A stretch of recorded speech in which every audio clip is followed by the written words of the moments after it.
വിശ്വാസം കേൾവിയാലും കേൾവി ദൈവത്തിന്റെ വചനത്താലും വരുന്നു. ദൈവവചനത്തിൽ പറയുന്നു, എൻ്റെ നീതിമാൻ വിശ്വാസത്താൽ ജീവിക്കും. അങ്ങനെയെങ്കിൽ നാം വിശ്വാസം എങ്ങനെ ഇരിക്കുന്നു എന്ന് ഒന്ന് പുനർപരിശോധന നടത്തേണ്ടിയിരിക്കുന്നു. ആ പരിശോധനയിൽ ദൈവം എനിക്ക് തന്ന വെളിപ്പാടുകളെ നിങ്ങളുടെ മുൻപിൽ ഒന്ന് ചൂണ്ടിക്കാണിക്കുവാൻ കർത്താവിൽ ഞാൻ ആഗ്രഹിച്ചു. 24 സ്റ്റെപ്പുകൾ ഈ കാസറ്റിലൂടെ നിങ്ങൾക്ക് കേൾക്കുവാനും കാണുവാനും സാധിക്കും. അത് 2 പാർട്ടായി തിരിച്ചിരിക്കുന്നു. ആ 2 പാർട്ടിലും കൂടെ 24 സ്റ്റെപ്പുകളുണ്ട്. അതിലേക്ക് ഏവരെയും ഞാൻ ആനയിക്കുകയാകുന്നു. ദൈവം നിങ്ങളെ ധാരാളമായി അനുഗ്രഹിക്കട്ടെ. ഒന്നാമത്തേത്, അളന്നു തന്ന വിശ്വാസം. അതിൽ റോമാലേഖനം 12-ന്റെ 3-ാമത്തെ വാക്യം. അതിലൂടെ നമുക്ക് എങ്ങനെയാണ് ദൈവം വിശ്വാസം അളന്നു തന്നത് എന്നതിനെ പറ്റി വിശദമായി പറഞ്ഞിട്ടുണ്ട്. വായിക്കാം. ഭാവിക്കേണ്ടതിന് മീതെ ഭാവിച്ചുയരാതെ ദൈവം അവനവന് വിശ്വാസത്തിന്റെ അളവ് പങ്കിട്ടതുപോലെ സുബോധമാകും വണ്ണം ഭാവിക്കണമെന്ന് ഞാൻ എനിക്ക് ലഭിച്ച കൃപയാൽ നിങ്ങളിൽ ഓരോരുത്തരോട് പറയുന്നു. ദൈവജനമേ, നാം ശ്രദ്ധിക്കണമേ. ഭാവിക്കേണ്ടതിന് മീതെ ഭാവിച്ചുയരാതെ ദൈവം അവനവന് വിശ്വാസത്തിന്റെ അളവ് പങ്കിട്ടതുപോലെ. അപ്പോൾ ദൈവം എങ്ങനെയാണ് വിശ്വാസത്തിന്റെ അളവ് പങ്കിട്ടത്? അപ്പോൾ വിശ്വാസം അളക്കുവാൻ സാധിക്കുമോ? ഇതെല്ലാം നാം നമ്മെ തന്നെ പരിശോധിക്കേണ്ടിയിരിക്കുന്നു. യേശു കർത്താവിനോട് തൻ്റെ ശിഷ്യന്മാർ പരസ്യ ശുശ്രൂഷ കാലത്ത് ചോദിക്കുന്ന ഒരു ചോദ്യമുണ്ട്. അപ്പോസ്തലന്മാർ ചോദിക്കുകയാണ്, കർത്താവെ, ഞങ്ങൾക്ക് വിശ്വാസം വർദ്ധിപ്പിച്ചു തരണമേ. അവരോട് യേശു പറയുന്നു, നിങ്ങൾക്ക് കടുകുമണിയോളം വിശ്വാസമുണ്ടെങ്കിൽ ഈ കാട്ടത്തിയോടെ ഇവിടുന്ന് ചാടി കടലിൽ പോകാൻ പറഞ്ഞാൽ അത് നിങ്ങളെ അനുസരിക്കും. അങ്ങനെയെങ്കിൽ കർത്താവ് അവിടെ ശിഷ്യന്മാർക്ക് വിശ്വാസത്തെ വർദ്ധിപ്പിച്ചു കൊടുക്കുന്നതായി നാം കാണുന്നില്ല. ഇവിടെ എങ്ങനെയാണ് അളന്നു തന്നത്? അളന്നു തന്നത് ഇപ്രകാരമാണ് എന്ന് ഞാൻ വിശ്വസിക്കുന്നു. ഒരു അളവ് പാത്രങ്ങൾ നാം എടുത്തു നോക്കിയാൽ, ഗ്രാമിലായാലോ അഥവാ പാത്രങ്ങളിലായാലോ, ചെറിയ അളവ് പാത്രങ്ങൾ എടുത്ത് നമ്മൾ നോക്കിയാൽ, പത്രോസ് നിനക്ക് പറയിൽ അളന്നു തരുന്നു, പൗലോസ് നിനക്ക് ചങ്ങഴിയിൽ അളന്നു തരുന്നു, യോഹന്നാനെ നിനക്ക് നാഴിയിൽ അളന്നു തരുന്നു, വിശ്വാസികളായ നമുക്ക് തുടത്തിൽ അളന്നു തരുന്നു എന്നുള്ള ഒരു രീതിയിലല്ല അളന്നു കൊടുത്തിരിക്കുന്നത് നമുക്ക് കാണാൻ സാധിക്കും. എല്ലാവർക്കും വിശ്വാസത്തിന്റെ പങ്ക് ദൈവം ഒരുപോലെയാണ് അളന്നു കൊടുത്തിരിക്കുന്നത് എന്ന് നമുക്ക് കാണാൻ സാധിക്കും.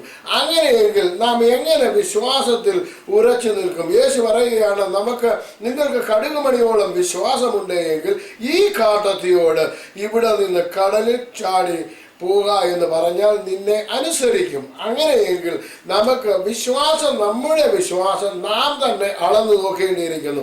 അത് നമുക്ക് മാത്രമേ നമ്മുടെ വിശ്വാസത്തെ അളക്കുവാനും നമുക്ക് പരിശോധിക്കുവാനും സാധ്യമാകുള്ളൂ.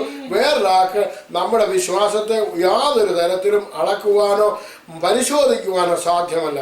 ആയതിനാൽ ദൈവത്തിൽ ആശ്രയിച്ചുകൊണ്ട് എന്നെ കേൾക്കുന്ന ദൈവജനമേ, നാം നമ്മുടെ വിശ്വാസത്തെ എങ്ങനെ ഇരിക്കുന്നു, ഞാൻ ദൈവസന്നിധിയിൽ എങ്ങനെ ആയിരിക്കുന്നു എന്ന് നാം തന്നെ നമ്മളെ അളക്കുകയും നമ്മളെ തന്നെ പരിശോധിക്കുകയും ചെയ്യേണ്ടത് ആവശ്യമായിരിക്കുന്നു. നമ്മുടെ സഹവിശ്വാസികളെയല്ല, നമ്മുടെ നമ്മളോട് കൂടെ പ്രവർത്തിക്കുന്നവരെയല്ല, സഹപ്രവർത്തകരെയല്ല, നമ്മുടെ ഭാര്യയല്ല, ഭർത്താവിനെയല്ല, നമ്മുടെ കുഞ്ഞുങ്ങളെയല്ല നാം അളക്കേണ്ടത്. നമ്മെ തന്നെ അളക്കേണ്ടിയിരിക്കുന്നു. ദൈവസന്നിധിയിൽ നാം തന്നെ നമ്മളെ തൂക്കി നോക്കേണ്ടിയിരിക്കുന്നു. ഒന്നാമതായി അളന്നു തന്ന വിശ്വാസത്തെ പറ്റിയാണ് നാം കേട്ടത്. നമുക്ക് അളന്നു തരുമ്പോൾ കർത്താവ് എങ്ങനെയാണ് അളന്ന് കിട്ടിയത് എന്ന് നമുക്ക് റോമാലേഖനം 10-ാം അധ്യായത്തിൽ വളരെ വിശദമായി നാം കാണുന്നു. 10-ന്റെ 9-ഉം 10-ഉം വാക്യത്തിൽ നമുക്കെല്ലാവർക്കും ദൈവം വിശ്വാസം അളന്നു തരുമ്പോൾ ഒരേ അളവിൽ തന്നെയാണ് തന്നിരിക്കുന്നതെന്ന് അവിടെ കാണുവാൻ സാധിക്കും. റോമാലേഖനം 10-ന്റെ 9-ഉം 10-ഉം വാക്യങ്ങൾ വായിച്ചാൽ, യേശുവിനെ കർത്താവ് എന്ന് വായി കൊണ്ട് ഏറ്റു പറയുകയും ദൈവം അവനെ മരിച്ചവരിൽ നിന്ന് ഉയർത്തെഴുന്നേൽപ്പിച്ചു എന്ന് ഹൃദയം കൊണ്ട് വിശ്വസിക്കുകയും ചെയ്താൽ നീ രക്ഷിക്കപ്പെടും. ഹൃദയം കൊണ്ട് നീതിക്കായി വിശ്വസിക്കുകയും വായി കൊണ്ട് രക്ഷയ്ക്കായി ഏറ്റുപറയുകയും ചെയ്യുന്നു. അവനെ വിശ്വസിക്കുന്നവൻ ഒരുത്തനും ലജ്ജിച്ചു പോകുകയില്ല എന്ന് തിരുവെഴുത്തിൽ അരുളി ചെയ്യുന്നുവല്ലോ. ഇവിടെ നാം കേട്ടത് യേശുവിനെ കർത്താവെന്ന് വായുകൊണ്ട് ഏറ്റുപറയുകയും ദൈവം അവനെ മരിച്ചവരിൽ നിന്ന് ഉയർത്തെഴുന്നേൽപ്പിച്ചു എന്ന് ഹൃദയം കൊണ്ട് വിശ്വസിക്കുകയും ചെയ്താൽ നീ രക്ഷിക്കപ്പെടും. അപ്പോഴാണ് ദൈവത്തിന്റെ പരിശുദ്ധാത്മാവ് നമുക്ക് വിശ്വാസത്തെ തരുന്നത്. ആ വിശ്വാസം സകല വിശ്വാസികൾക്കും ഒരുപോലെയാണ് ലഭിച്ചിരിക്കുന്നത്. ആ വിശ്വാസത്തിന് ആർക്കും വ്യത്യസ്തമില്ല. അതിനകത്തിൽ പറയോ നാഴിയോ ചങ്ങഴിയോ ഒന്നും വരുന്നില്ല. ഒരൊറ്റ വിശ്വാസമേ വരുന്നുള്ളൂ. കർത്താവിനെ കർത്താവും രക്ഷിതാവുമായി സ്വീകരിക്കുന്ന ഏവർക്കും മാത്രമേ ഈ വിശ്വാസഗോളത്തിൽ ജീവിക്കുവാൻ സാധ്യമാകുകയുള്ളൂ.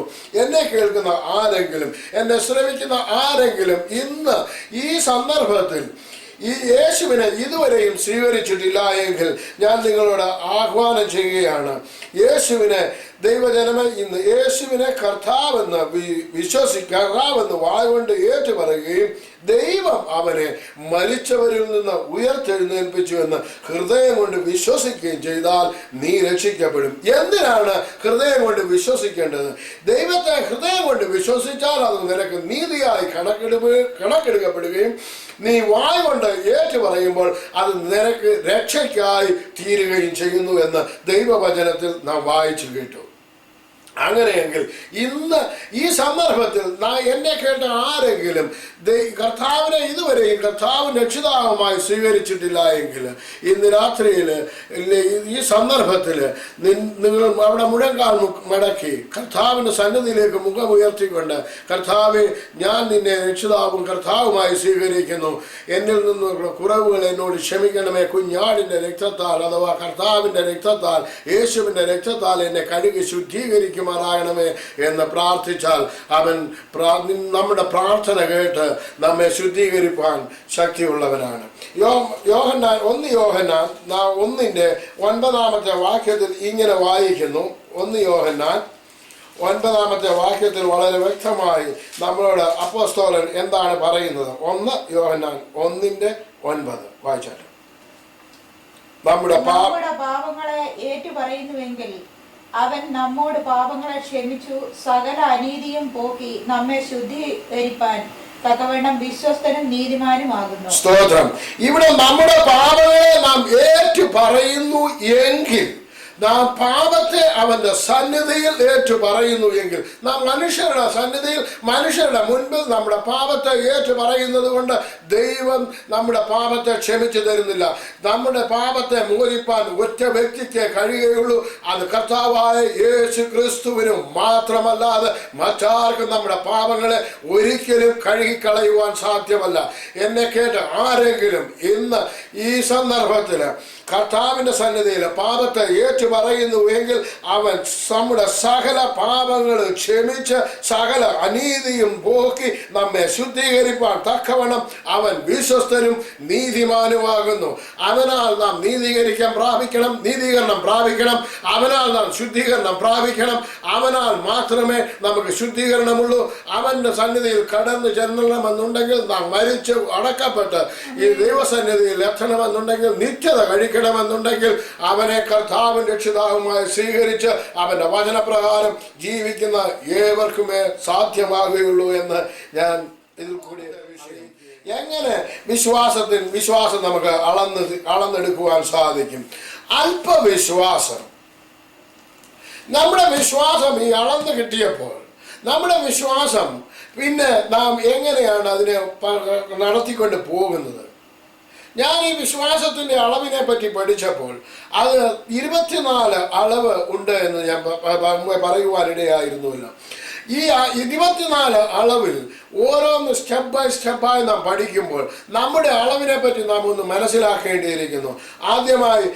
രണ്ടാമതായി പറയുവാൻ ആഗ്രഹിക്കുന്ന അല്പവിശ്വാസം എന്ന വിഷയത്തെ ആസ്പദമാക്കിയാണ്. അല്പവിശ്വാസം എന്ന് പറയുമ്പോൾ അത് അവിശ്വാസമല്ല, ലിറ്റിൽ ഫെയ്ത്ത് എന്നാണ് നാം അവിടെ വായിക്കുന്നത്. അല്പവിശ്വാസം അത് എങ്ങനെയാണ് നമുക്കൊന്ന് നോക്കാം. മത്തായിയുടെ സുവിശേഷം 14-22 വാക്യത്തിൽ അവിടെ വ്യക്തമായിട്ട് എഴുതിയിട്ടുണ്ട്. മത്തായിയുടെ സുവിശേഷം 14 മാത്യു ചാപ്റ്റർ 14:22. അവൻ പുരുഷാരത്തെ പറഞ്ഞയച്ചിട്ട് പ്രാർത്ഥിപ്പാൻ തനിയെ മലയിൽ കയറിപ്പോയി. വൈകുന്നേരമായപ്പോൾ ഏകനായി അവിടെ ഇരുന്ന് അവിടെ ഇരുന്നു. പടകോ കര വിട്ട് പല നാഴിക ദൂരത്തായി. കാറ്റ് പ്രതികൂലമാകൊണ്ട് തിരകളാൽ വലഞ്ഞിരുന്നു. രാത്രിയിലെ 4-ാം യാമത്തിൽ അവൻ കടലിന്മീതെ നടന്ന് അവരുടെ അടുക്കൽ വന്നു. അവൻ കടലിന്മേൽ നടക്കുന്നത് കണ്ടിട്ട് ശിഷ്യന്മാർ ഭ്രമിച്ചു. അതൊരു ഭൂതം എന്ന് പറഞ്ഞ് പേടിച്ച് നിലവിളിച്ചു. ഉടനെ യേശു അവരോട്, ധൈര്യപ്പെടുവീൻ, ഞാനാകുന്നു, പേടിക്കണ്ട എന്ന് പറഞ്ഞു. അതിന് പത്രോസ്, കർത്താവെ, നീ ആകുന്നുവെങ്കിൽ ഞാൻ വെള്ളത്തിന്മീതെ നിന്റെ അടുക്ക വരേണ്ടതിന് കൽപ്പിക്കണമെന്ന് പറഞ്ഞു. വരിക എന്നവൻ പറഞ്ഞു. പത്രോസ് പടകിൽ നിന്നും ഇറങ്ങി യേശുവിന്റെ അടുക്കൽ ചെല്ലുവാൻ വെള്ളത്തിന്മേൽ നടന്നു. എന്നാൽ അവൻ കാറ്റ് കണ്ട് പേടിച്ച് മുങ്ങിത്തുടങ്ങുകയാൽ, കർത്താവെ, എന്നെ രക്ഷിക്കണമേ എന്ന് നിലവിളിച്ചു. യേശു ഉടനെ കൈ നീട്ടി അവനെ പിടിച്ചു. അല്പവിശ്വാസിയെ, നീ എന്തിനു സംശയിച്ചു എന്ന് പറഞ്ഞു. ഇവിടെ നാം 31-ാമത്തെ വാക്യത്തിൽ കേട്ടു, അല്പവിശ്വാസിയെ നീ എന്തിന് സംശയിച്ചു. ഇവിടെ അവന് എങ്ങനെയാണ് ഈ അല്പവിശ്വാസം ഉണ്ടായത്? നാം ഒന്ന് പരിശോധിക്കണം. കടലിന്മീതെ നടന്നവൻ. നമുക്ക് അറിയാം, ലോകത്തിൽ വെള്ളത്തിന്മീതെ അഥവാ കടലിന്മീതെ നടന്നിട്ടുള്ള 2 വ്യക്തികളുണ്ട്.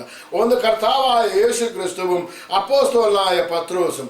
മറ്റാർക്കും ഇന്ന് ദൈവസന്നിധിയിലോ അല്ലെന്നുണ്ടെങ്കിൽ മനുഷ്യന്റെ മുൻപിലോ പറയുവാൻ സാധ്യമല്ല കടലിന്മീതെ നടന്നതായിട്ടുണ്ട് എന്ന്. യേശു നടന്നു വരുന്നത് കണ്ടിട്ട്, കടലിന്മീതെ നടന്നു വരുന്നത് കണ്ടിട്ട് പത്രോസ് പറയുകയാണ്, തൻ്റെ സഹോദരന്മാര്, കൂട്ടാളികള്, പടകിലുണ്ടായിരുന്നവർ 12 പേരുമുണ്ട്. ഈ പത്രോസ് അപ്പോസ്തലൻ പറയുകയാണ്, കർത്താവേ, നീ ആകുന്നുവെങ്കിൽ എന്നോട് കൽപ്പിക്കാൻ, ഞാൻ നിന്റെ അടുക്കൽ കടലിന്മീതെ നടന്നു വരേണ്ടതിന്. യേശു പറഞ്ഞു, നടന്നു വരിക എന്ന് കൽപ്പിച്ചു. അവന്റെ കൽപ്പന പ്രകാരം വള്ളത്തിൽ നിന്ന്, ബോട്ടിൽ നിന്ന് ഇറങ്ങി വെള്ളത്തിൽ മീതെ നടക്കുകയാണ്. നടന്നു പോകുന്ന ഈ പത്രോസിന് എന്തുകൊണ്ട് ഈ അല്പവിശ്വാസം ഉണ്ടായി? അവന്റെ സാഹചര്യത്തെ അവൻ നോക്കി. അവൻ യേശു ക്രിസ്തുവിലേക്ക് ദൃഷ്ടി പതിപ്പിച്ച് അവൻ നടക്കുമ്പോൾ അവന് യാതൊരു വിധമായ പ്രശ്നവുമില്ലായിരുന്നു.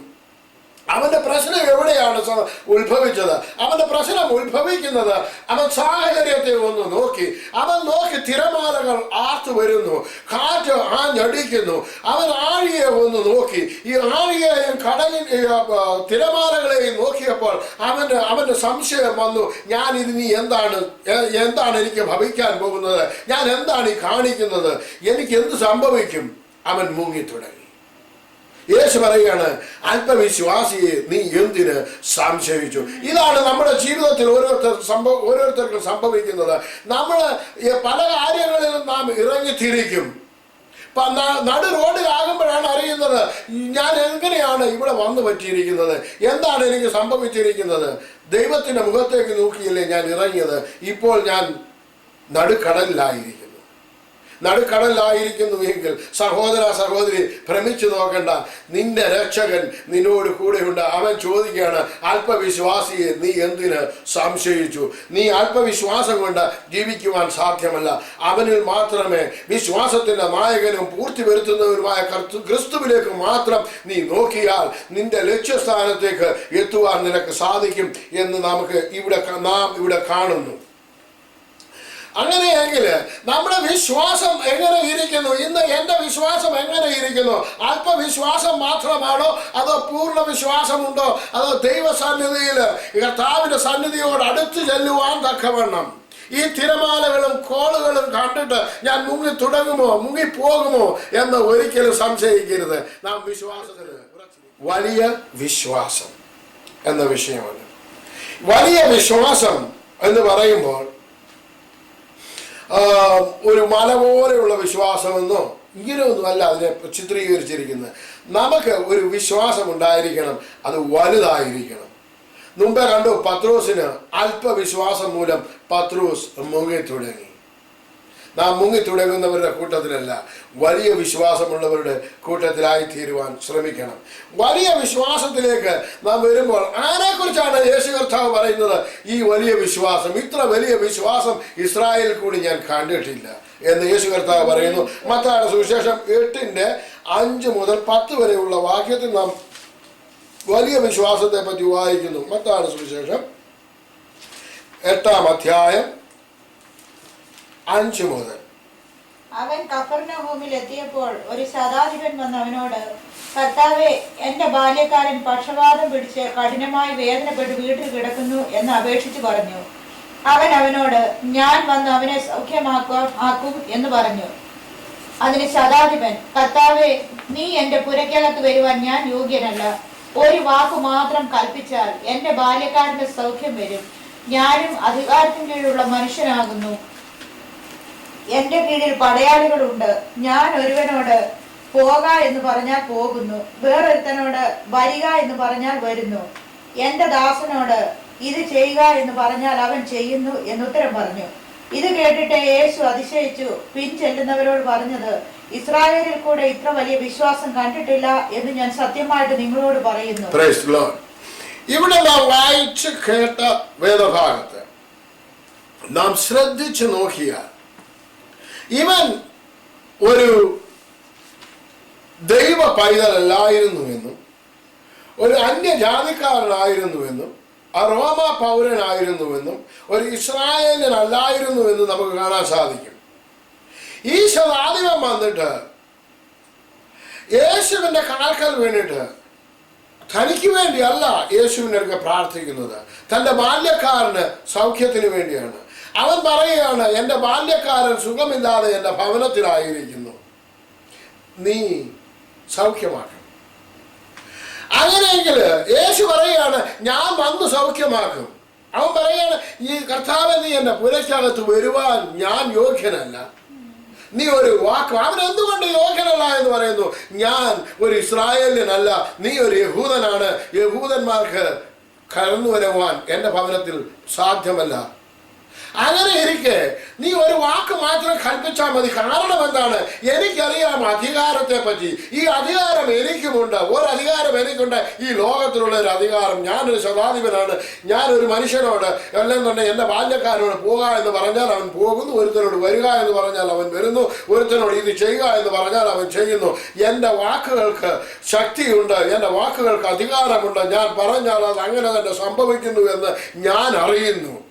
അങ്ങനെയെങ്കിൽ നീ അധികാരത്തിന് കീഴിലുള്ളവനാണ്, നീ അധികാരത്തിന് കീഴിൽ നിന്ന് വന്നവനാണ്, നീ മാത്രമാണ് സകലത്തിൻ്റെയും അധികാരി എന്ന് അവൻ മനസ്സിലാക്കി. അവൻ അധികാരത്തെ ബഹുമാനിച്ചു.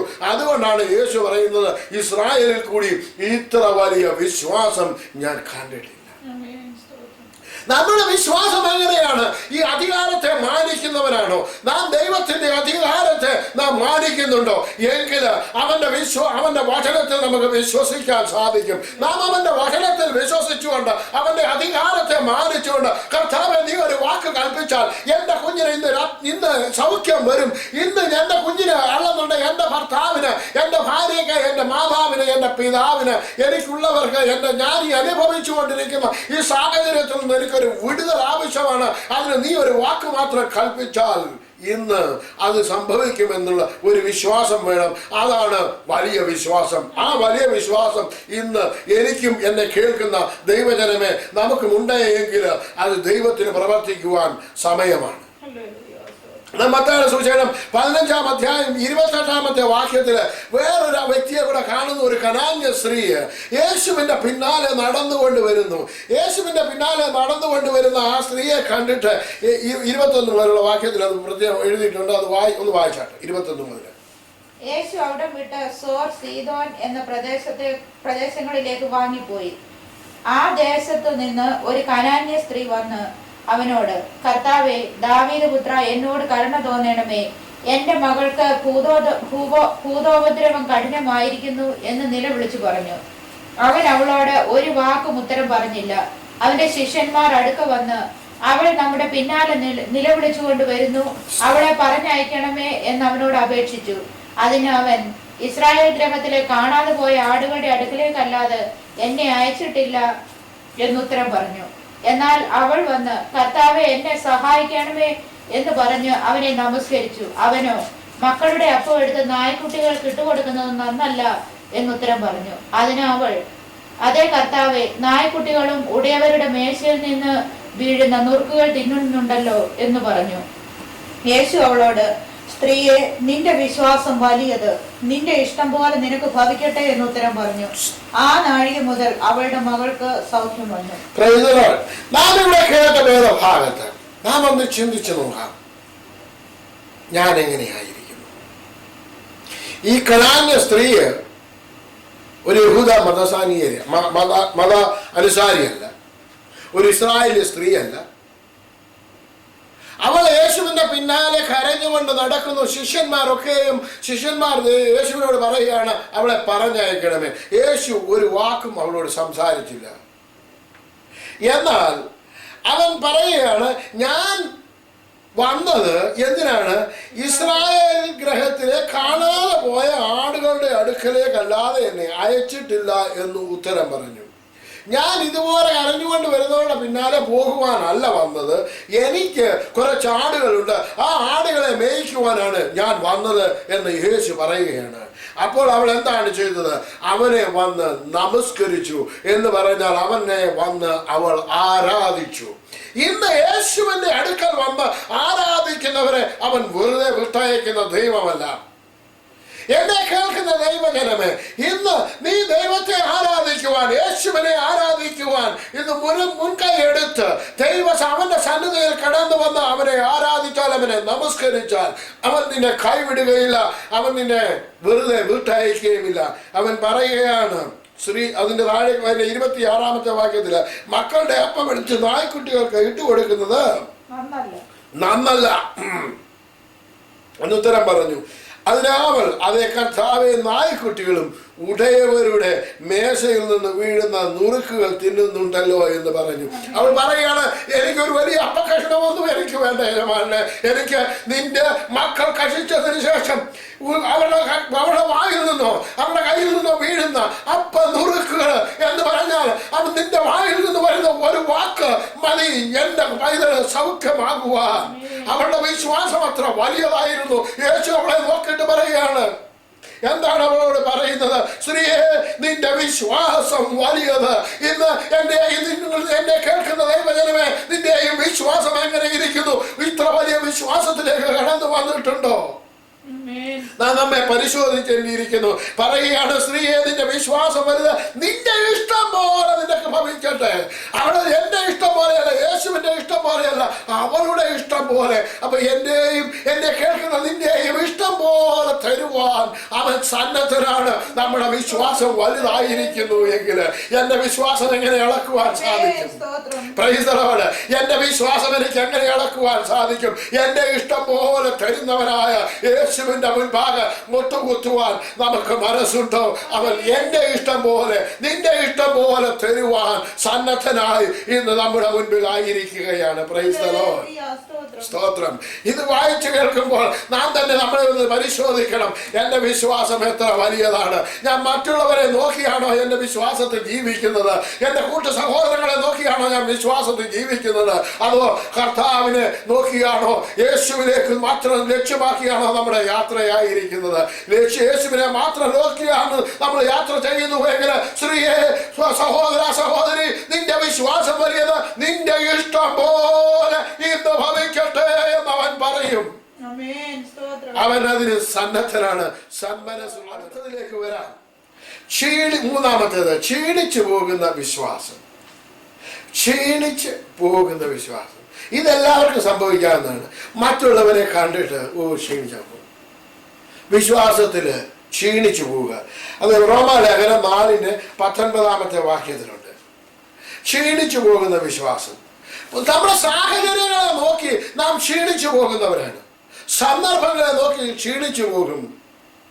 അങ്ങനെ നമുക്ക് വരാതിരിക്കുവാനാണ് ഈ വിശ്വാസത്തിന്റെ അളവിനെ കുറിച്ച് ഇവിടെ സംസാരിക്കുന്നത്. വായിച്ചാണ് റോമാലേഖനം 4:19. അവൻ ഏകദേശം 100 വയസ്സുള്ളവനാകയാൽ തന്റെ ശരീരം നിർജീവമായി പോയതും സാറയുടെ ഗർഭപാത്രത്തിന്റെ നിർജീവത്വം ഗ്രഹിച്ചിട്ടും വിശ്വാസത്തിൽ ക്ഷീണിച്ചില്ല. സ്തോത്രം. ദൈവത്തിന്റെ ഇവിടെ വായിച്ചത്, അവൻ ഏകദേശം 100 വയസ്സുള്ളവനായി. നാം നമ്മളെ തന്നെ ഒന്ന് ചിന്തിച്ചു നോക്കാം, നമ്മെ തന്നെ ഒന്ന് പരിശോധിച്ചു നോക്കാം. 100 വയസ്സുള്ള ഒരു വ്യക്തി ഇപ്പോഴും കാത്തിരിക്കുകയാണ് ഒരു കുഞ്ഞ് ജനിക്കുന്നതിന് വേണ്ടി. നമ്മളൊക്കെ ഒരു 10-40 വയസ്സായി കഴിയുന്നുണ്ട് പറയും പ്രായമായി, ഇനി ഒരു കുട്ടി ജനിക്കുവാൻ പോകുന്നില്ല. അല്ല 50 വയസ്സായി ഒരു കുട്ടി, 60 വയസ്സായി. ഇതൊന്നും ഈ ലോകപ്രകാരമുള്ള നിയമപ്രകാരം, ലോകത്തിന്റെ നിയമപ്രകാരം 100 വയസ്സുള്ള ഒരു വ്യക്തിക്ക് ഒരു കുഞ്ഞ് ലഭിക്കും എന്ന് ഒരിക്കലും പറയുവാൻ സാധ്യമല്ല. സാഹചര്യം അതിന് അനുവദിക്കുന്നതല്ല. കാരണം നമ്മൾ കടന്നു പോകുന്ന പ്രശ്നങ്ങളിൽ എന്താണ്, വീട്ടില് അല്ലെന്നുണ്ടെങ്കിൽ നമ്മുടെ ഭവനത്തില് പ്രതികൂല സാഹചര്യങ്ങൾ ഒരിക്കലും ഈ നമുക്ക് നേരെയായി വരും, ഇതൊന്ന് നേരെയായി കിട്ടും എന്ന് വിശ്വസിക്കുവാൻ സാധ്യമല്ല. ആ സന്ദർഭത്തിലാണ് ഇത് നടക്കുന്നത്. അതുപോലെ ഒരു സന്ദർഭം നമ്മുടെ ജീവിതത്തിലേക്ക്, എനിക്കറിയത്തില്ല എന്നെ കേൾക്കുന്ന ദൈവജനമേ, നിങ്ങളുടെ സാഹചര്യം, നമ്മുടെ സാഹചര്യം ഇതിനോട് തുലനം ചെയ്യണം. ഈ വചനവുമായി നമ്മളൊന്ന് തുലനം ചെയ്യണം. എന്താണ് പറഞ്ഞിരിക്കുന്നത്? അവൻ ഏകദേശം 100 വയസ്സുള്ളവനാകയാൽ തന്റെ ശരീരം നിർജീവമായി പോയതും, അത് മാത്രമല്ല, തന്റെ സംഗതി മാത്രമല്ല, തന്റെ ഭാര്യയാകുന്ന സാറയുടെ ഗർഭപാത്രത്തിന്റെ നിർജീവത്വം ഗ്രഹിച്ചു. അവനറിയാം, എന്റെ ഭാര്യ സാറായി ഇനിയും ഗർഭം ധരിക്കുവാൻ പോകുന്നില്ല. അവളുടെ ഗർഭപാത്രം നിർജീവമായി പോയി, അതിന് ജീവനില്ലാത്തതായി പോയി. അവർക്ക് 90 വയസ്സുണ്ട്. ഇനിയും എനിക്കൊരു പൈതലുണ്ടാകും, എനിക്കൊരു കുഞ്ഞിക്കാല് കാണാൻ സാധിക്കുമെന്ന് ഒരിക്കലും വിശ്വസിക്കാൻ സാധ്യമല്ല. ആ സാഹചര്യമാണ് ഇന്ന് നമ്മുടെ മുൻപിലേക്ക് വരേണ്ടത്. ആ നമ്മുടെ സാഹചര്യം, നാം ആയിരിക്കുന്ന സാഹചര്യം എന്താണ് എന്ന് നാം ഈ വചനത്തോട് ചേർത്ത് പഠിക്കണം. ഇന്ന് എൻ്റെ സാഹചര്യം എങ്ങനെയാണ്? ക്യാൻസർ എന്നുള്ളത് ഡോക്ടർ വിധി എഴുതിയോ? ഇനിയും ദിവസങ്ങൾ മാത്രം എണ്ണിക്കഴിയുകയാണെന്ന് ചിന്തിക്കുന്നുവോ? മാസങ്ങൾ മാത്രമേ നമ്മുടെ മുൻപിലുള്ളൂ എന്ന് നാം അങ്ങനെ ആയിരിക്കുന്നു എങ്കിൽ, സാഹചര്യം അനുകൂലമല്ലാത്ത സ്ഥിതിക്ക് ഇവിടെ പറയുകയാണ്, നിർജീവത്തെ ഗ്രഹിച്ചിട്ടും വിശ്വാസത്തിൽ ക്ഷീണിച്ചില്ല. വിശ്വാസത്തിൽ ക്ഷീണിച്ചില്ല. അതെന്താണ് വിശ്വാസത്തിൽ ക്ഷീണിക്കാഞ്ഞത്? എന്റെ സാഹചര്യം പ്രതികൂലം, വിശ്വാസത്തിൽ ക്ഷീണിക്കാതെ ഇന്നും വിശ്വസിച്ചിരിക്കുകയാണ്, എനിക്ക് പൈതലുണ്ടാകും, എനിക്ക് ഈ സാഹചര്യം മാറിക്കിട്ടും, എൻ്റെ കുടുംബം രക്ഷ പ്രാപിക്കും, ഞാൻ ഇതിൽ ക്ഷീണിക്കത്തില്ല, ഞാൻ ശക്തി പ്രാപിക്കും, ഞാൻ ഇനിയും പാരലൈസായി കിടക്കുകയില്ല, ഞാൻ എഴുന്നേറ്റ് നടക്കും, ദൈവസന്നിധിയിൽ ചെന്ന് അവനെ ആരാധിക്കും എന്ന് ക്ഷീണിച്ചില്ല എന്ന് പറയണമെന്നുണ്ടെങ്കിൽ വിശ്വസിക്കുന്നവർക്ക് മാത്രമേ പറ്റുള്ളൂ. അങ്ങനെ വിശ്വസിക്കണമെന്നുണ്ടെങ്കിൽ ഒന്നുണ്ട്. റോമാലേഖനത്തിൽ പറയുന്നു, റോമാലേഖനം 10:17 വായിക്കുന്നു, വിശ്വാസ കേൾവിയാലും കേൾവി ദൈവത്തിന്റെ വചനത്താലും വരുന്നു. വിശ്വാസം കേൾവിയാലും കേൾവി ദൈവത്തിന്റെ വചനത്താലും വരുന്നു. വായിച്ചാട്ട് 10:17, റോമാലേഖനം 10:17. ആകയാൽ വിശ്വാസം കേൾവിയാലും കേൾവി ക്രിസ്തുവിന്റെ വചനത്താലും വരുന്നു. വിശ്വാസം കേൾവിയാലും കേൾവി ക്രിസ്തുവിന്റെ വചനത്താലും വരുന്നു. അങ്ങനെയെങ്കിൽ നാം ഈ വിശ്വാസത്തിൽ ക്ഷീണിക്കാതിരിക്കണമെന്നുണ്ടെങ്കിൽ നാം എന്ത് ചെയ്യണം? ദൈവവചനം കേട്ട് നമുക്ക് വിശ്വാസം വരണം. വിശ്വാസത്തിൽ ക്ഷീണിക്കാതിരിക്കണമെങ്കിൽ ദൈവവചനം നാം തുടരെ കേട്ടുകൊണ്ടേ ഇരിക്കേണ്ടിയിരിക്കുന്നു. ഞാൻ ഒരു ദിവസം അവിടെ പോയി പ്രസംഗം കേട്ടു, അത് നല്ലതായിരുന്നു എന്ന് പറഞ്ഞുകൊണ്ടിരുന്നാൽ മാത്രം നമ്മുടെ വിശ്വാസം അല്ലെങ്കിൽ ഒരു പാസ്റ്ററെ വിളിച്ചു, ഒരു ദൈവദാസനെ വിളിച്ചു, കർത്താവിന്റെ ദാസൻ പ്രാർത്ഥിച്ചു, പോയി, ഇതുവരെയും സൗഖ്യമായില്ല. അതുകൊണ്ട് അതല്ല നാം ചെയ്യേണ്ടത്. നാം ചെയ്യേണ്ടിയിരിക്കുകയാണ്, നാം വിശ്വാസത്തിൽ ക്ഷീണിക്കാതിരിക്കണമെന്നുണ്ടെങ്കിൽ എൻ്റെ ദൈവം ശക്തനാണ്, എൻ്റെ ദൈവം എന്നെ വിടുവിക്കും. ഈ പ്രതികൂല സാഹചര്യത്തിൽ ഞാൻ ഇനി തളർന്നു കിടക്കുകയില്ല. എൻ്റെ കാലുകൾ ഊന്നി എൻ്റെ ദൈവത്തെ ഞാൻ ആരാധിപ്പാൻ അവന്റെ ആലയത്തിൽ കടന്നു എന്ന് അവനെ സ്തുതിക്കും. അല്ലെന്നുണ്ടെങ്കിൽ എൻ്റെ ഭവനത്തിന് ഈ ഗതി വരത്തില്ല. ഞാൻ ദൈവസന്നിധിയിൽ കടന്നു പോകുവാൻ തക്കവണ്ണം പുഷ്ടി പ്രാപിക്കും എന്ന് വിശ്വസിച്ചുകൊണ്ട് സാഹചര്യത്തെ മറന്നിട്ട് ദൈവസന്നിധിയിലേക്ക് ഉയർന്നു നിൽക്കുന്നതാണ് ക്ഷീണിച്ചു പോകാത്ത വിശ്വാസം, ക്ഷീണിച്ചു പോകാതിരിക്കുന്ന വിശ്വാസം. നാം ക്ഷീണിച്ചു പോകുന്നവരുടെ കൂട്ടത്തിലായിരിക്കുന്നു. നാം അതിന് താഴെ വായിക്കുന്നത് അടുത്തത് ശക്തിപ്പെടുത്തുന്ന വിശ്വാസം. ക്ഷീണിച്ചു പോകുന്ന വിശ്വാസം നമ്മുടെ വിശ്വാസികളുടെ പിതാവായ അബ്രഹാമിനില്ലായിരുന്നു. ക്ഷീണിച്ചു പോകുന്ന വിശ്വാസമല്ലായിരുന്നു സാറായിക്കുണ്ടായിരുന്നത്. ആ ക്ഷീണിച്ചു പോകുന്ന അബ്രഹാമിൽ ദൈവവചനത്തിൽ പറയുന്നത് പറയുന്നത് ഇങ്ങനെയാണ്, നിങ്ങൾ ക്രിസ്തുവിനുള്ളവരെങ്കിലോ അബ്രഹാമിന്റെ സന്തതിയും വാഗ്ദത്ത പ്രകാരം അവകാശികളുമാകുന്നു. അപ്പൊ നാം അബ്രഹാമിന്റെ സന്തതിയാണെന്നുണ്ടെങ്കിൽ ക്ഷീണിച്ചു പോകുന്നവരുടെ കൂട്ടത്തിലല്ല ആയിരിക്കേണ്ടത്. പലരും ക്ഷീണിച്ചു പോയി, വിശ്വാസകോളത്തിൽ നിന്ന് ക്ഷീണിച്ചു പോയി. ഈ വിശ്വാസത്തിൽ നിലനിൽക്കാതെ വിശ്വാസകോളത്തിൽ തളർന്നു പോയ അനേകരെ നമുക്ക് കാണുവാൻ സാധിക്കും. നാം അവരെയല്ല നോക്കേണ്ടത്, വിശ്വാസത്തിന്റെ നായകനും പൂർത്തി വരുത്തുന്നതിനുമായ ക്രിസ്തുവിനെ നോക്കുക. Praise the Lord. അടുത്തത് ശക്തിപ്പെടുത്തുന്ന വിശ്വാസം. റോമാലേഖനം 4:20 ഇപ്പൊ വായിച്ചതിന്റെ താഴത്തെ വാക്യം. ശക്തിപ്പെടുത്തുന്ന വിശ്വാസം. ദൈവത്തിന്റെ അവിശ്വാസത്താൽ ദൈവത്തിന്റെ വാഗ്ദത്തത്തിങ്കൽ അവിശ്വാസത്താൽ സംശയിക്കാതെ വിശ്വാസത്തിൽ ശക്തിപ്പെട്ട് ദൈവത്തിന് മഹത്വം കൊടുത്തു. അവൻ വാഗ്ദത്തം ചെയ്തത് പ്രവർത്തിപ്പാനും ശക്തനെന്ന് പൂർണ്ണമായി ഉറച്ചു. സ്തോത്രം. ഇവിടെ വായിച്ചത് ദൈവത്തിന്റെ വാഗ്ദത്തത്തിങ്കൽ അവിശ്വാസത്താൽ സംശയിക്കാതെ വിശ്വാസത്തിൽ ശക്തിപ്പെട്ട് ദൈവത്തിന് മഹത്വം കൊടുത്തു. എന്തായിരുന്നു വാഗ്ദത്തം?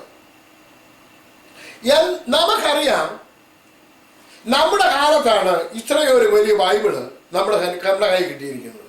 നമ്മുടെ പിതാക്കന്മാരായിരുന്ന സമയത്തും എല്ലാ ഭവനത്തിലും ബൈബിൾ ഇല്ലായിരുന്നു. വളരെ ചുരുക്കം ആളുകൾക്ക് മാത്രമേ, വളരെ എക്സ്പെൻസീവ് ആയിരുന്നു, വളരെ പണം ചെലവാക്കേണ്ടിയിരുന്നു, പ്രിന്റിങ് വളരെ കുറവായിരുന്നു. അങ്ങനെയെങ്കിൽ അബ്രഹാമിന്റെ കാലത്ത് അബ്രഹാമിന് എന്തുണ്ടായിരുന്നു? ബൈബിൾ എന്ന് പറയുന്നത് ഇല്ലായിരുന്നു. കാരണം ബൈബിൾ പുതിയ നിയമകാലത്തായിരുന്നു. അബ്രഹാമിന്റെ കാലത്ത് ഒരു നിയമവും അബ്രഹാമിന്റെ കയ്യിൽ ഇല്ലായിരുന്നു. അബ്രഹാം ഒന്ന് മാത്രം കേട്ടു. എന്താണ് കേട്ടത്? സർവശക്തനായ ദൈവത്തെ, സർവവല്ലഭനായ ദൈവത്തെ അവൻ ആരാധിക്കുവാനായി അവന്റെ സന്നിധിയിൽ കടന്നു ചെന്നു. നമുക്ക് നോക്കാം ഉൽപ്പത്തി പുസ്തകം 15-ാം അധ്യായം. 15-ാം അധ്യായം അതിന് 1 മുതൽ വായിച്ചാൽ. അതിനുശേഷം അബ്രഹാമിന് ദർശനത്തിൽ യഹോവയുടെ അരുളപ്പാടുണ്ടായത് എന്തെന്നാൽ, അബ്രഹാമേ ഭയപ്പെടേണ്ട, ഞാൻ നിന്റെ പരിചയം നിന്റെ അതിമഹത്തായ പ്രതിഫലവുമാകുന്നു. ദൈവം അബ്രഹാമിന് ദർശനത്തിൽ പറയുകയാണ്, അബ്രഹാമെ ഭയപ്പെടേണ്ട, അബ്രഹാമെ ഭയപ്പെടേണ്ട. ഇന്ന് എന്നെ കേൾക്കുന്ന ദൈവജനമേ ഭയപ്പെടേണ്ട, ഞാൻ നിന്റെ പരിചയം നിന്റെ അതിമഹത്തായ പ്രതിഫലവുമാകുന്നു. അവനിന്ന് എന്നോടും നിന്നോടും പറയുവാനുള്ളത്, അബ്രഹാമേ ഭയപ്പെടേണ്ട, ഞാൻ നിന്റെ പരിചയം അതിമഹത്തായ പ്രതിഫലവുമാകുന്നു. ദൈവത്തിന് എന്നോടും നിന്നോടും പറയുവാനുള്ളത്, ഞാൻ നിന്റെ പ്രതിഫലമാകുന്നു, ഞാൻ നിന്റെ പരിചയമാകുന്നു. Praise the Lord. അതിന്റെ താഴത്തെ വാക്യത്തില്, നീ എനിക്ക് എന്ത് തരും? അബ്രഹാം ചോദിക്കുകയാണ്, നീ ഇത്ര വലിയ വാഗ്ദത്തം എനിക്ക് തന്നുവല്ലോ, എനിക്ക് നീ എന്ത് തരും? എന്താണ് തരുന്നത്? വായിച്ചാലും, ഞാൻ മക്കളില്ലാത്തവനായി നടക്കുന്നുവല്ലോ, എന്റെ അവകാശി ഈ ദമ്മേശേക്കുകാരനായ എലിയാസറത്രേ എന്ന് പറഞ്ഞു. അടുത്തത്, നീ എനിക്ക് സന്തതിയെ തന്നിട്ടില്ല, എന്റെ വീട്ടിൽ ജനിച്ച ദാസൻ എന്റെ അവകാശിയാകുന്നു എന്നും അബ്രഹാം പറഞ്ഞു. അവന്റെ കാര്യം പറഞ്ഞു. നമുക്കിന്ന് ദൈവത്തോട് അവന്റെ കാര്യം പറയുവാൻ സാധിക്കുമോ? അടുത്തത്, അവൻ നിന്റെ അവകാശിയാകയില്ല, അവൻ നിന്റെ അവകാശിയാകയില്ല, നിന്റെ ഉദരത്തിൽ നിന്ന് പുറപ്പെടുന്നവൻ തന്നെ നിന്റെ അവകാശിയാകും എന്ന് അവന് യഹോവയുടെ അരുളപ്പാടുണ്ടായി. നിന്റെ ഉദരത്തിൽ നിന്ന് പുറപ്പെടുന്നവൻ തന്നെ നിന്റെ അവകാശിയാകും എന്ന് യഹോവയുടെ അരുളപ്പാടുണ്ടായി. അബ്രഹാമിനോട് 12-ാമത്തെ അധ്യായത്തില് പറയുന്നുണ്ട്. അതിന് 12-ാമത്തെ അധ്യായത്തില് 1 മുതലുള്ള വാക്യത്തിൽ യഹോവ അബ്രഹാമിനോട് അരുളി ചെയ്തത് എന്തെന്നാൽ, നീ നിന്റെ ദേശത്തെയും ചാർച്ചക്കാരെയും പിതൃഭവനത്തെയും വിട്ട് പുറപ്പെട്ട് ഞാൻ നിന്നെ കാണിപ്പാനിരിക്കുന്ന ദേശത്തേക്ക് പോക, ഞാൻ നിന്നെ വലിയൊരു ജാതിയാക്കും, നിന്നെ അനുഗ്രഹിച്ച് നിന്റെ പേർ വലുതാക്കും. മതി, ഞാൻ നിന്നെ വലിയൊരു ജാതിയാക്കും. വലിയൊരു ജാതിയാക്കും എന്ന് പറഞ്ഞവൻ ഇന്നുവരെ ഒരു കുഞ്ഞു പോലുമില്ല. വലിയ ജാതി ആക്കുമെന്ന് പറഞ്ഞ് അബ്രഹാമിനെ മെസൊപ്പൊത്താമിയയിൽ നിന്ന് വിളിച്ചുകൊണ്ട് വരികയാണ്. ആ അബ്രഹാമിന് ഒരു കുഞ്ഞു പോലും ഇന്നു വരെയുമില്ല. വരുമ്പോൾ അബ്രഹാമിന് 75 വയസ്സ്. ഇനി 17-ാമത്തെ അധ്യായത്തിൽ നമുക്ക് കാണാം. 16-ാമത്തെ വാക്യം ഒന്ന് വായിച്ചു. 16-ന്റെ 16. ഹാഗാർ അബ്രഹാമിന് ഇസ്മായേലിനെ പ്രസവിച്ചപ്പോൾ അബ്രഹാമിന് 86 വയസ്സായിരുന്നു. ഹാഗാർ അബ്രഹാമിന് ഇസ്മായേലിനെ പ്രസവിച്ചപ്പോൾ അബ്രഹാമിന് 86 വയസ്സായിരുന്നു. അടുത്തത് അബ്രഹാമിന് 99 വയസ്സായപ്പോൾ യഹോവ അബ്രഹാമിന് പ്രത്യക്ഷനായി അവനോട്, ഞാൻ സർവശക്തിയുള്ള ദൈവമാകുന്നു, നീ എന്റെ മുൻപാകെ നടന്ന് നിഷ്കളങ്കനായിരിക്ക. ഇതാണ് ദൈവകരമൻ ഞാനും നീയും ചെയ്യേണ്ടത്. നീ എന്റെ മുൻപാകെ നടന്ന് നിഷ്കളങ്കനായിരിക്ക. ദൈവം പറയാണ്, നീ എന്റെ മുൻപാകെ നടന്ന് നിഷ്കളങ്കനായിരിക്ക. എന്നിട്ട് അടുത്തത് 4 മുതൽ വാക്യം. എനിക്ക് നിന്നോടൊരു നിയമമുണ്ട്, നീ ബഹുജാതികൾക്ക് പിതാവാകും. ഇനി നിന്നെ അബ്രാം എന്നല്ല വിളിക്കേണ്ടത്, ഞാൻ നിന്നെ ബഹുജാതികൾക്ക് പിതാവാക്കിയിരിക്കാൻ നിന്റെ പേർ അബ്രഹാം എന്നായിരിക്കണം. മതി. ഇവിടെ പറയുകയാണ്, നിന്റെ പേര് ഇത്രയും കാലം മനുഷ്യരൊക്കെയും പറഞ്ഞുകൊണ്ടിരുന്നത്, നീ പറഞ്ഞുകൊണ്ടിരുന്നത് അബ്രാം എന്നായിരുന്നു. ഇനി മുതൽ നിന്റെ പേര് അങ്ങനെയല്ല, ഞാൻ നിനക്ക് ഒരു ചേഞ്ച് തരാൻ പോവാണ്. അബ്രഹാം എന്ന് നിന്റെ പേരാകും. ഞാൻ വിശ്വസിക്കുകയാണ്. അബ്രഹാം പിറ്റേ ദിവസം എഴുന്നേറ്റ് വന്നു. അപ്പൊ സാറായി പറഞ്ഞു, അഡോണായി, യജമാനനെ, അബ്രാമെ, എൻ്റെ പേര് അബ്രഹാം എന്നല്ല, എൻ്റെ പേര് ഇന്ന് മുതൽ അബ്രഹാം എന്നാണ്. അവർ ചോദിക്കും അബ്രഹാം എന്ന് പറഞ്ഞാൽ അത് ബഹുജാതികൾക്ക് പിതാവെന്നല്ലേ എൻ്റെ വാക്കിന്റെ അർത്ഥം? നിനക്കൊരു കുഞ്ഞുകാലം പോലും ഇല്ലല്ലോ. ഇപ്പൊ ദൈവത്തിന്റെ വാക്തത്വത്തിൽ അവന് വിശ്വസിക്കണമെന്നുണ്ടെങ്കിൽ അവന്റെ പേരൊന്ന് വ്യത്യാസം വരണം. അവന്റെ പേരിന് വ്യത്യാസം വന്നു. അവൻ നാട്ടിലൊക്കെ ഇറങ്ങി നടക്കുമ്പോ പറയാണ്, എന്റെ പേര് ഇനി മുതലേ എന്തല്ല അബ്രാം എന്നല്ല, അബ്രഹാം എന്നാണ്. അവൻ വിശ്വാസത്തിൽ എങ്ങനെയാണ് ശക്തിപ്പെട്ടത്? എന്റെ പേര് ഇനിയും അബ്രാം എന്നല്ല, അബ്രഹാം എന്നാണ്. അവൻ വാക്തത്വത്തിൽ വിശ്വസിച്ചു. വാക്തത്വം എന്തായിരുന്നു? ഞാൻ നിന്നെ ബഹുജാതികൾക്ക് പിതാവാക്കുന്നു.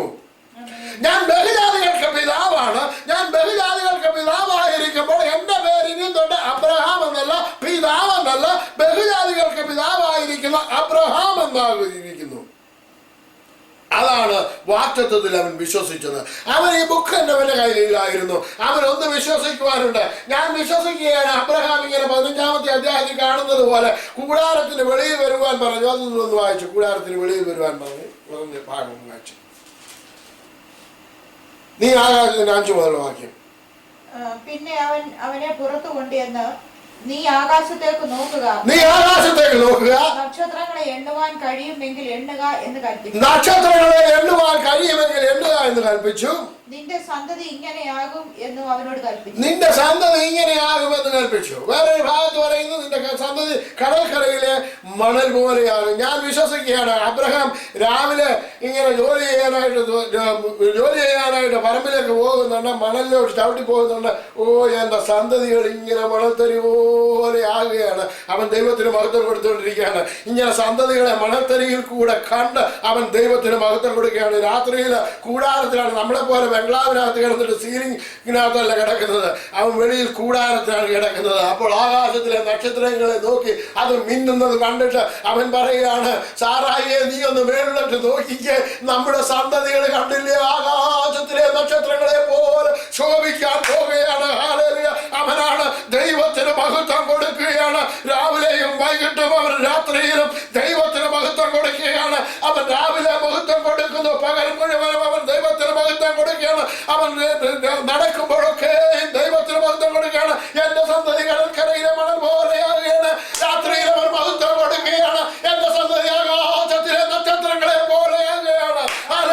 അവൻ വിശ്വാസത്തിൽ ശക്തിപ്പെട്ടു. അവന്റെ വിശ്വാസത്തിൽ ശക്തിപ്പെട്ടതുകൊണ്ട് 100 വയസ്സുള്ളവനായ അബ്രഹാം 90 വയസ്സുള്ളവരായ സാറായിക്ക് ഒരു പൈതലുണ്ടായി. ഹല്ലേലൂയ. അവൻ ശക്തിപ്പെട്ടു. ഇന്ന് എന്നെ കേൾക്കുന്ന ദൈവജനമേ, നിനക്ക് ശക്തിപ്പെടുവാൻ മനസ്സുണ്ടോ? അവിശ്വസിക്കാതെ വിശ്വാസത്തിൽ ശക്തിപ്പെടുവാൻ മനസ്സുണ്ടെങ്കിൽ ദൈവം സർവശക്തനാണ്. അവൻ സർവത്തെയും നിർമ്മിച്ചവനാണ്. അവൻ നിന്റെ ആവശ്യത്തെ നിർവഹിച്ചു തരും. ആമേൻ. അടുത്തത്